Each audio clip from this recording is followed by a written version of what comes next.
اعوذ باللہ من الشیطان الرجیم بسم اللہ الرحمن الرحیم۔ ایک بلینک چیک دے دیا۔ اب آپ یوں سوچیں کہ ایک بندے کو 30 چیک دے دیے جائیں اور اس کو کہا جائے کہ بھائی جو اماؤنٹ لکھو گے تمہارے اکاؤنٹ میں ٹرانسفر ہو جائے گی۔ وہ اگر عقل مند ہوگا تو وہ تو پھر جتنا لکھ سکتا ہے اتنی بڑی اماؤنٹ لکھے گا۔ کوئی ایسا بندہ ہوگا جو ایسے بلینک چیک کی جمع کرواتا رہے بغیر کچھ لکھے؟ اگر کوئی ایسا کرے گا تو اس کو سب بے وقوف کہیں گے۔ اب اللہ تعالیٰ نے ہمیں 30 دن جو رمضان کے دیے تو 30 دن افطاری کے وقت میں ہمارا ایک چیک اللہ کے ہاں جمع ہوتا ہے اور اس چیک کے اوپر نیکیوں کی اماؤنٹ ہم لکھتے ہیں۔ ہم نے دیکھا نا، کمپنی کا بڑا ڈائریکٹر ہوتا ہے، کہیں سفر پہ جانے لگتا ہے تو اپنے جنرل مینیجر کو چیک بک ہی دے کے چلا جاتا ہے، کہتے ہیں نہیں یہ چیک بک ہے، اگر ضرورت پڑے تو پھر بینک سے تم پیسے لے لینا۔ یوں سمجھیے کہ اللہ رب العزت نے امت محمدیہ کے روزے داروں کو 30 چیک عطا فرما دیے۔ میرے بندو لکھو تم جو کہتے ہو۔ دیکھیں نا، ہم اپنے گھر کسی مزدور کو لے کے آئیں، بات ذرا سمجھنے کی کوشش فرمائیں، اور وہ 8-7 گھنٹے کام کرے تو ہمارے اندر تھوڑی سی بھی خیر ہے نا، اگر تھوڑی سی بھی، ہمارا دل نہیں چاہے گا کہ ہم اس کو بغیر مزدوری دیے خالی جھڑک کے واپس بھیج دیں۔ حالانکہ ہمارے اندر حسد ہے، بغض ہے، کینہ ہے، تکبر ہے، کنجوسی ہے، 100 طرح کی بیماریاں ہیں، ہمارے وسائل بھی محدود ہیں۔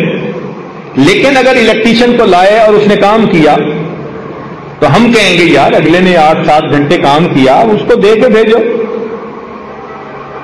150 تو دے کے ہی بھیجیں گے۔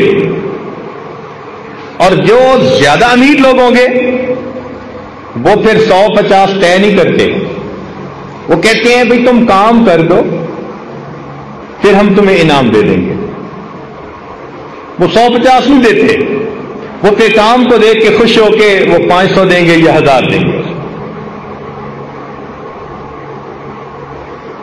اللہ رب العزت نے بھی یہی معاملہ کیا کہ میرے بندو روزہ تو آپ رکھو گے لیکن روزے کا اجر میں طے نہیں کرتا، میں تمہیں چیک بک دے دیتا ہوں، اب افطاری کے وقت جتنا تم چاہو مانگو گے میں پروردگار تمہاری دعا کو قبول کر لوں گا۔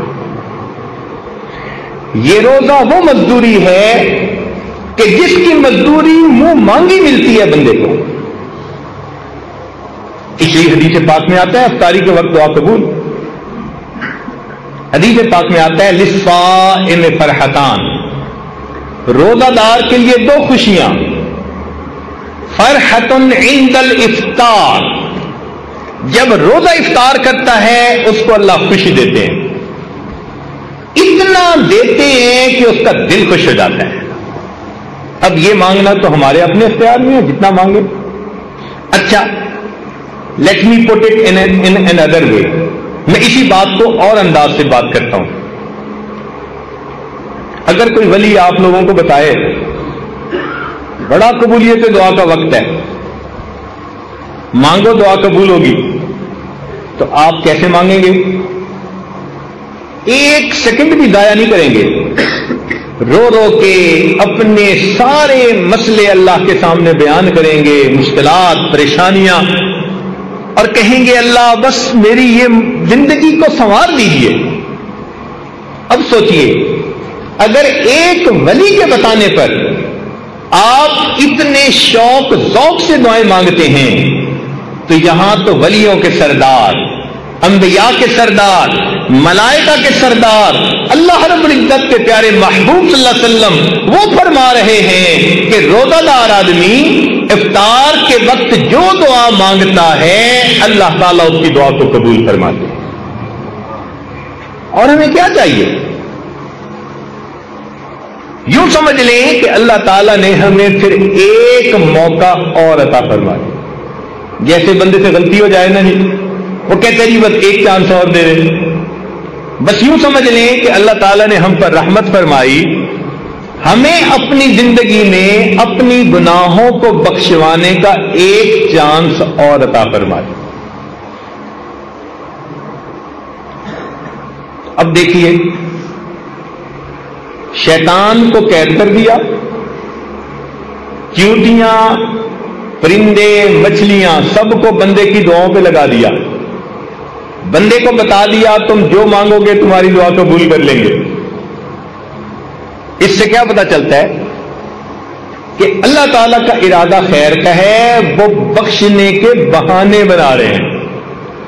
اب اتنا کچھ کرنے کے باوجود بھی اگر کوئی نہ مانگے تو پھر غصہ آتا ہے کہ نہیں آتا؟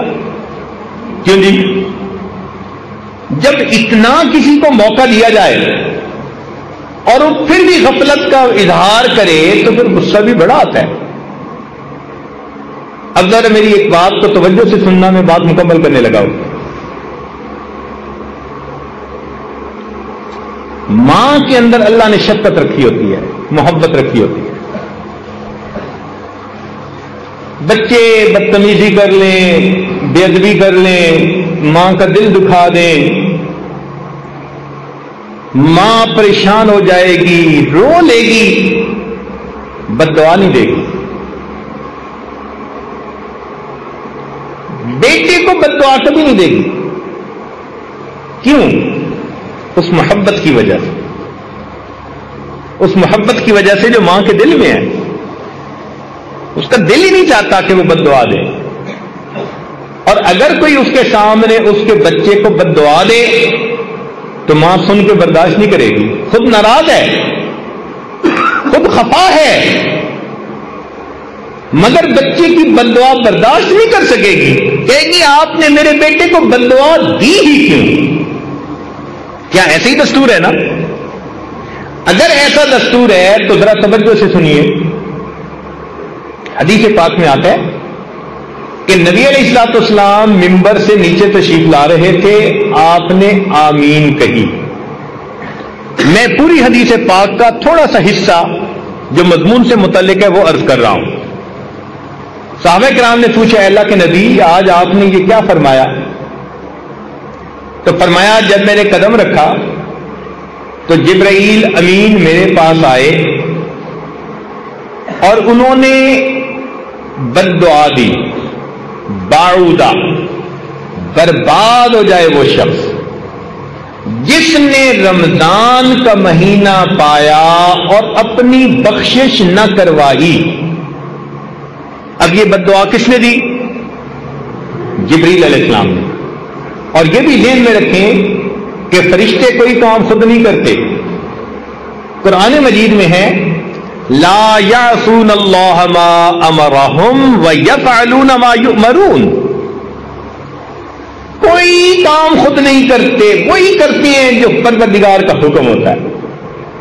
اس کا مطلب ہے کہ جبریل علیہ السلام آئے نہیں، بھیجے گئے تھے اللہ تعالی کی طرف سے۔ انہوں نے آ کر یہ بد دعا دی، برباد ہو جائے وہ شخص جس نے رمضان کا مہینہ پایا اور اس نے اپنی بخشش نہ کروائی۔ اب اس بد دعا کو سن کے نبی علیہ السلام کو امت کے اوپر کتنی شفقت تھی، رات کو سجدے میں اتنا روتے تھے، غار میں روتے تھے، دعائیں مانگتے تھے، اتنی امت کے اوپر شفقت تھی، رحمت تھی۔ تو اگر آپ بد دعا سنتے تو آپ تو سن کے تو فوراً کہتے کہ جبرائیل بد دعا میری امت کے لیے کیوں کر رہے ہو، مگر نہیں۔ حدیث پاک میں آتا ہے کہ جبرائیل علیہ السلام نے بد دعا دی اور نبی علیہ الصلوۃ والسلام نے فرمایا آمین۔ اب ذرا سمجھیے گا کہ اتنا تو رمضان میں غافل بندہ غفلت کا ارتکاب کرتا ہے کہ اللہ تعالیٰ نے بخشش کی انتہا کر دی۔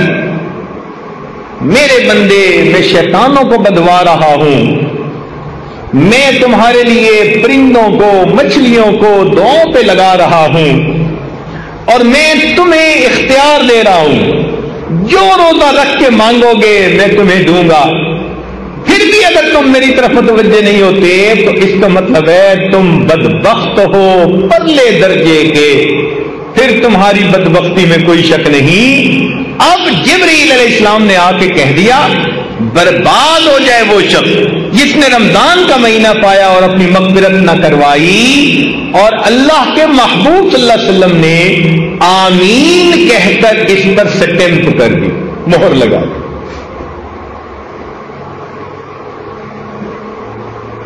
تو رمضان کے بعد کا دن یا تو ہمارے لیے عید ہوگا یا ہمارے لیے وعید ہوگا۔ عید کا مطلب ہوتا ہے خوشی کا دن، اور وعید ہوتا ہے بندے کے لیے سزا کا دن۔ جن کی تو بخشش ہو گئی ان کی تو عید ہوگی، اور جن کی بخشش نہ ہوئی ان کے لیے وعید ہوگی۔ اب یہ رمضان ایک نیک بندے اور غافل بندے کے درمیان الگ علیحدگی کرنے کے لیے آیا ہے۔ کچھ وہ ہیں جو اس مہینے میں زندگی کو بدلیں گے، حقوق العباد پورے کریں گے، حقوق اللہ پورے کریں گے، پچھلے گناہوں کی معافی مانگیں گے، زندگی کے رخ کو بدل لیں گے۔ یہ ہوں گے جو اللہ کی رحمتوں سے حصہ پانے والے ہوں گے۔ اور کچھ ایسے بھی ہوں گے کہ جو زندگی کی روٹین تھی وہ وہی رکھیں گے، اللہ تعالیٰ کو محتاج نہیں کسی کے۔ ایسے لوگ اپنی پیشانی پہ بدبختی کی مہر لگوا دیں، اپنے جہنم میں جانے کا راستہ ہموار کر دیں گے۔ لہذا رمضان مبارک کے اس مہینے میں ہمیں اپنی زندگی کے بارے میں فکر مند ہونا چاہیے۔ اللہ رب العزت جب کام کرنے پہ آمادہ ہیں، بخشش پہ آمادہ ہیں، تو ہمیں اپنی بخشش کروانی چاہیے، اہتمام سے روزہ رکھیں اور اس کے آداب اور شرائط کو پورا کرنے کی کوشش کریں، عبادت کریں اور اپنے اللہ سے خوب مانگیں۔ یہ مانگنے کا مہینہ، بخشش کا مہینہ، اللہ تعالیٰ کی طرف سے عطا کا مہینہ ہے۔ آپ نے دیکھا ہوگا کہ دنیا میں سیل لگ جاتی ہے، جوتوں کی سیل، کپڑے کی سیل، فلاں چیز کی سیل، کوئی اس کا نام رکھتا ہے لوٹ سیل، کوئی نام رکھتا ہے میگا سیل۔ یہ سیل کیا بلا ہے بھائی؟ کہ جب مال نکالنا ہو نا، کہ جی ہم اپنا مال نکالنا چاہتے ہیں پچھلے سیزن کا، سیل لگا دی، بڑی قیمتی چیزیں تھوڑی سی قیمت پہ نکال دیتے، کہتے اٹھا کے لے جاؤ لے جاؤ۔ قرآن و حدیث کا مطالعہ کیا جائے تو محترم جماعت یوں محسوس ہوتا ہے اللہ رب العزت رمضان المبارک میں جنت کی سیل لگا دیتے ہیں۔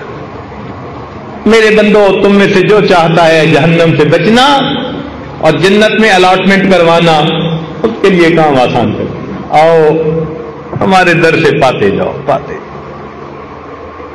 اب اس وقت میں بھی ہم اگر اللہ تعالیٰ سے یہ نعمت نہ پا سکیں تو یہ تو ہماری اپنی کم قسمتی ہوگی۔ اس لیے وقت کی اہمیت کا اندازہ لگائیے۔ کتنے لوگ تھے جو پچھلے رمضان میں زندہ تھے، آج وہ یہاں موجود نہیں، اور کتنے جو اس رمضان میں ہوں گے آئندہ رمضان میں نہیں ہوں گے۔ کیا پتہ ہماری زندگی کا آخری رمضان ہو۔ اس میں ڈٹ کے محنت کر لیجئے، اپنے رب کو منا لیجئے، اپنے گناہوں کو بخشوا لیجئے۔ دفتروں میں ہم نے دیکھا کہ جب افسر اچھے موڈ میں ہوتے ہیں نا تو پھر کلرک بادشاہ ایک فائل نکلوانے کی بجائے 10 فائلیں نکلوا لیتے ہیں، کہتے ہیں جی آج افسر ذرا خوش نظر آتا ہے۔ تو مالک الملک رمضان المبارک میں اس مہینے میں اپنے بندوں سے خوش ہوتے ہیں، روزہ دار بندوں سے بہت خوش ہوتے ہیں۔ اپنی زندگی کے مسائل اپنے رب کے سامنے پیش کر لیجئے، اپنے رب سے اچھے فیصلے کروا لیجئے۔ ہمیں اللہ نے ایک موقع اور عطا فرما دیا، اس وقت کو ضائع نہ کیجیے، کبھی بھی اس کو ضائع نہ کیجیے۔ اس کو وہی ضائع کرے گا الا محروم. حدیث پاک میں آتا ہے جو یقیناً محروم ہوگا نا رمضان کی برکتوں سے وہی محروم رہے. حدیث پاک میں آتا ہے کہ تم اگر کسی کو پانی کا گھونٹ پلا دو گے نا روزے دار کو افطاری کے وقت یا لسی کا گھونٹ پلا دو گے تو اس کے بقدر اجر اللہ تمہیں بھی عطا فرما دے گے.